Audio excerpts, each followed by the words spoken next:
We are back, and we're going to locals. This is Local Chronicles Episode 2, and today we're featuring Dogmatica. This is starting to be a tradition now where I put up a poll on Twitter and have you guys over on Twitter select what deck I take to locals, and in turn, what deck will appear on the next episode of Local Chronicles. And this time, it was in fact Dogmatica, so I pulled up my sleeves, started deck building, and got to locals. Beautiful weather out there, by the way. I've been wanting to play Dogmatica the way it's meant to be played for a while, and I think this was a good refresher, stepping away from Branded for a minute and actually building a really sick deck. So this time we're taking Dogmatica to locals, and with the help of our voiceless friends, we're doing some damage. So before we go into round 1, make sure to like the video, subscribe, and turn on the bell for more Local Chronicles next week as always. And we're on to round 1 versus Fire King Snake Eye. On to round 1, and we go against Snake Eye Fire King. I win the die roll, go first, and start off with the Barrier of the Voiceless Voice, which is answered with an Ash Blossom. I don't really have any other better lines in my hand, so Call by the Grave is the best option to make sure that my Voiceless Voice engine goes online. Barrier grabs Saphira, Saphira dumps Prayers and searches Skull Guardian. So far, so good. On to my other engine that I need to access in order to make sure I can ritual summon Dogmatica Matrix. Since my opponent doesn't control a monster, I can only add one Dogmatica ritual monster or spell, so I go with Albazoa for the levels.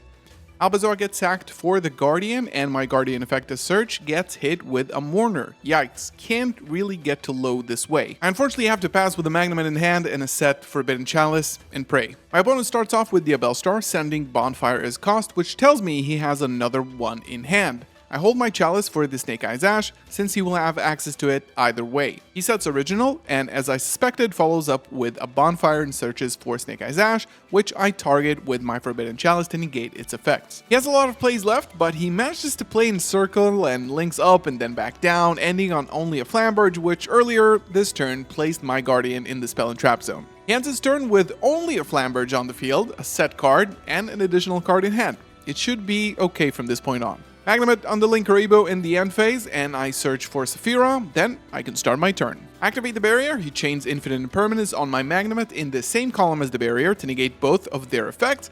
However, my second copy of Forbidden Chalice that I drew for a turn is answered to negate my Magnemite, which means that the Impermanence will not be the one negating my Magnemite, and in turn will not negate my Barrier. Heads up play. Barrier gets me to low, and my opponent's Flamberge summons my Guardian to his field. Low will get me Radiance, and now I can summon my own Guardian and activate Low's effect to summon back after being tributed. And as my Guardian hits the field, it gets hit with another Mourner, preventing its attack boost and the negate, but at this point my opponent really has nothing else. I just have to make sure that the Flamberge doesn't hit the graveyard, and I'm pretty much golden. Radiance will summon the Old Man, I link up into Dynam Morphia and can now shuffle back my discarded Albazoa and bounce his Flamberge. Nice. Easy cleanup from here. I put up some damage during the battle phase, and in his draw phase, activate the Dynam Morphia to bring back my Guardian, and in turn, my Low. My opponent activates the original in the graveyard, which I negate, and he reveals his top deck, which was of course Snake Eye's Ash. I tag out with the Old Man for a Saravis, and since I now have 2 ritual monsters, I can pop my opponent's Field Spell and Ash to make sure he has to pass turn, or surrender. At this point, it doesn't really matter. Game 2. He runs through a very standard Snake Eyes combo, but since he only plays one Flamberge because he's actually playing Fire King, the end board is kind of awkward, and he had to get rid of an additional hand trap in the hand in order to link up into SP, which is pretty good for me.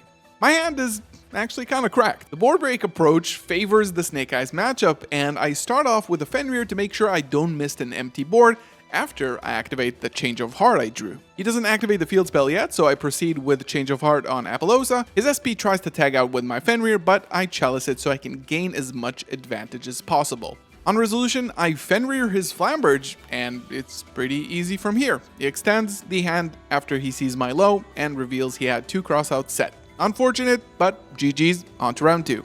Dynam Morphia. This matchup can get really scary really fast, but hopefully my Dogmatic engine should be able to deal with his Rexter. I go first, thank God, and start off my God combo with Fenrir and Gen. Unfortunately, I misplay heavily here and activate Nadir Servant before linking up Gen into Secure Garden, like I should. Missing out on this means my field is now kind of clogged, but even worse than that, I cannot special summon the Ecclesia to extend, and can't even normal summon the low because I normal summoned again. Pretty horrible, but as I figure out the mistake a millisecond after activating the Nadir Servant, I continue and end up on a somewhat manageable board to help me live another turn. Albazoa, Ecclesia, gets Fleur-de-Lis in the end phase, which is crucial in this matchup as it negates from the hand, and a Guardian for the next turn. I can probably make it. His Theresia gets banished face down after resolving as he sets 3 and passes back to me. During the draw phase, he goes for a Kentrigina using Dynam Morphia domain. I move on to the main, activate Nadir immediately, and he chains Kentrigina. I try to negate with Fleur-de-Lis, or at least to force out his counter, and he indeed negates and destroys my Fleur. He cannot have the attack of my Albazoa or any Dogmatica monster with Rexterm, so that is good enough, probably. My Nadir can now resolve, sending Malong and trying to bounce Rexterm, and he chains Misk, dude! Miscellaneousaurus! Ed 1! What the hell? Wow, okay, I try to figure out a plan for the rest of the turn, but I don't have much time to think as I get hit with the Ferret Flames. So, this game has really gone sideways now. I lose my entire board, but at least I can trigger the prayers in the graveyard to summon a Guardian from my deck that cannot activate its effect due to Rexterm, but luckily I do have Low in my graveyard, which only has 50 attack and can activate, placing Radiance face up. I continue to main 2, popping his Rexterm with my Radiance, following up with a Maximus to send some follow-up, and then ritual summon Pendulum Graph Dragon to try to stop maybe any possible draw spell that he might be on. At this point, I'm hoping that the worst is behind me, because he's got like 3 more cards in the extra deck. He summons Diplos, which I negate, and his Theresia floats back to set 1, and he passes back to me. Dogmatica Matrix will now add me 2 cards, and I should get the ball rolling from here. I add Macabra, which can ritual summon from the graveyard, and Ecclesia. I can outgrind his deck, so I go slow here, especially since his deck naturally just can't win in time. I get a punishment with Ecclesia and pass back, not wanting him to float into any additional monsters or just prevent battle damage. I can grind.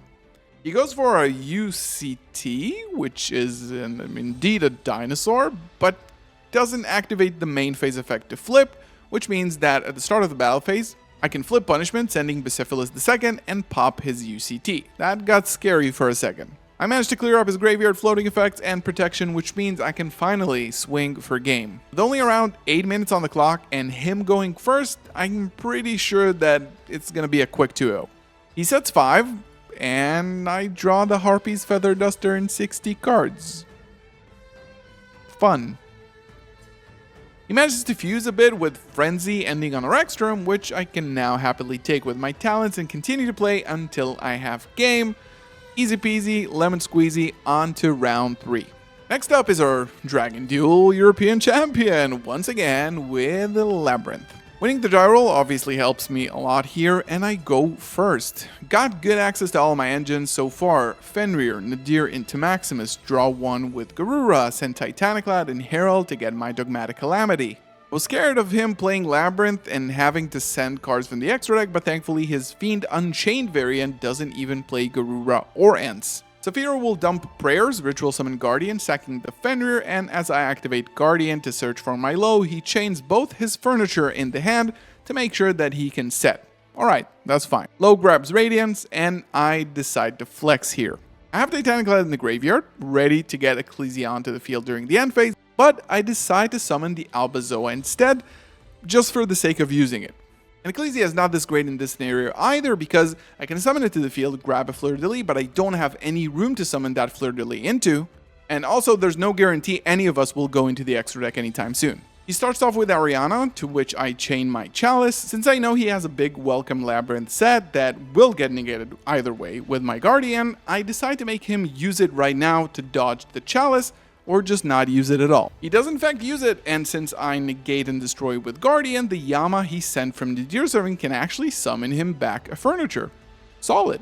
I banished the Ariana with Fenrir, could have held that a bit longer, but it's fine.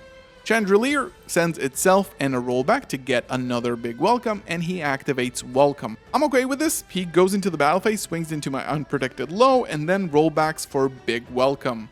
He pops my Radiance with his newly summoned Lovely in the battle phase, which was a good play, and attacks my Guardian as he forgets he's still boosted by low, and the Lovely dies. Bye bye, Lovely. That's not bad for him at all yet. He still makes some link plays and goes up into Ayama, getting back his Sharvara and summoning it into an Unchained Link 3, which can now link up using my Guardian, but they keep playing into my prayers in the graveyard. With the Guardian back from the deck and bring out my Dead Low, which I can now place a barrier with. Very good. He passes back with a big welcome set and Escape of the Unchained, he said during my turn 0. Activate Barrier, he responds with Escape on his link in my barrier.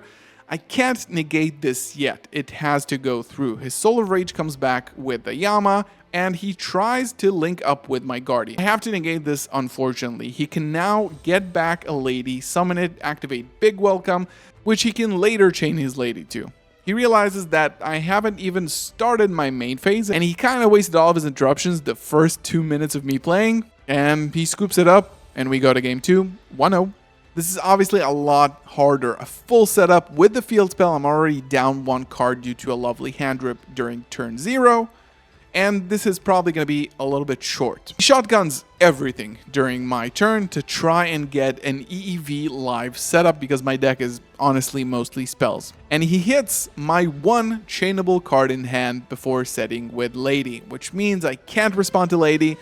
And this is going to be hard. He already has a set D-Barrier, which he hard drew, and I honestly could have kept playing, but I'm probably dead anyway, so game 3, quickly. I start off game 3 with the Voiceless Voice Barrier, and he chains Kooklock. He then chains a Furniture to set a Big Welcome, and activates Kook to summon back. This is my cue to Cosmic the back row so he can't actually stick a body. He could have chained it and added another starter or something, but he doesn't. Kook is summoned, Big is banished, and I keep going. I make it into a full Voiceless Voice board into his 3 remaining cards in hand, but nothing actually playable. Veiler, Escape, Stovey, GG's up 3-0 onto round 4. We face off against our only loss from last week, Centurion. This deck has some nasty cards in the main that can really counter my Albazoa. While Zoa is actually really powerful into Centurion since their main source of disruption comes from the extra deck, engines like Kashtira Fenrir or Horus check Albazoa really well. I start off with Gen, who masterfully forces out an Imperm here, following up with Nadir Servant into Maximus, and with both resolving, I can get my Dogmatica engine going. I don't end up actually reaching my Voiceless Voice engine though, so I'm gonna have to rely on a full Dogmatica setup with a full unaffected board from extra deck monsters, a Fleur-de-Lis in hand, and a set Punishment and Chalice to round it all up. He of course starts off with Fenrir. Yikes. Follows up with Imseti, sending his other Fenrir, and yeah, we're rolling now. Sark gets placed on the field, and I have to think here. Do I fire off the Punishment, getting rid of the Fenrir and the Sark with Ents, or do I let him summon Imseti back from the graveyard in order to prevent him from summoning his third Fenrir, which I have some suspicion is in his hand? I decide not to, might have been an oversight, but after I do pull off the Punishment double pop and waste my Fleur to negate his Imseti, he obviously has another Sark in hand. God Gamer. His Trudea Lear gets hit with the Chalice, and his last card in hand is of course an Emblema. Alright dude. He goes into the battle phase to get rid of my Dogmaticas early, he gets rid of the Gardna, then sends the Albazoa with Sarcophagus, and finally clears my Ecclesia. He goes into Legatia, which pops my Fleur, and leaves me on a single Maximus in a Dream, which is actually good. I fire off the Maximus first thing in the main phase to make sure I can stop his Calamity. Aggregator will negate the field spell, and then Malong will bounce the Happy. Solid. I can actually deal with this board now. I follow up with Matrix, which is huge here, grabbing Macabra and Relic to try to make a mean Albazoa again. Macabra can actually summon back from the graveyard by banishing the materials from the graveyard or tributing them from the field or the hand. Unfortunately, after the Dogmatica Matrix resolves, he draws me because he drew it off the Legatia draw 1. We're okay though. I summon Albazoa from the graveyard using Macabra. Macabra banishes the materials from the grave, but only synchros and fusions. I do have the levels I need, but I banish Ecclesia and Fleur by mistake. I have Titaniclad and Herald to round it up to 12 anyway, so it doesn't really matter to this game state at this point. Activate Albazoa and he elects to shuffle back his Legatia. I swing over Trudea and pass turn. He summons Trudea, makes a Legatia, draws, and since my board is still unaffected, he passes back. First action, once again, Matrix. Because I control a Dogmatica ritual monster, I can look at either extra deck and send one monster from there to the graveyard. So I look at his extra deck, get rid of one of his 4 cards, which is Crimson Dragon, and he doesn't really have any plays from here. On to game 2. He makes a mean board. I honestly draw every single brick in my deck. Desires doesn't help, drawing me into another Desires and another unplayable cards. I just scoop right there, and then I learned from the previous tournament not to take this game into time. He has time cards. I don't really have them myself in my deck, so scoop it up quickly, go first, it's gonna be okay. One of the main skills of a good player is just knowing when to call it quits. Sometimes there's no use in wasting time and then leaving the game state and the win up to the time call. So don't even get close to it if you don't think you have a very good chance of winning. I do have a mean opener game 3. Fenrir, again, Ken, draws me 2 and discards Saphira. I remember to link up this time to free up some space and I unlock my Ecclesia and my Nadir Servant gets belled.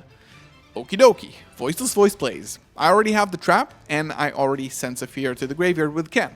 All I have to do now is activate my other Saphira, summon a Guardian, and bank on my trap just summoning low during his turn. He activates Stand Up, I chain Radiance, and I get hit with an Ash Blossom. Thankfully, Fenrir is insane, so I just target the field spell to banish it face down, and he scoops. GG's, 4-0, on to round 5.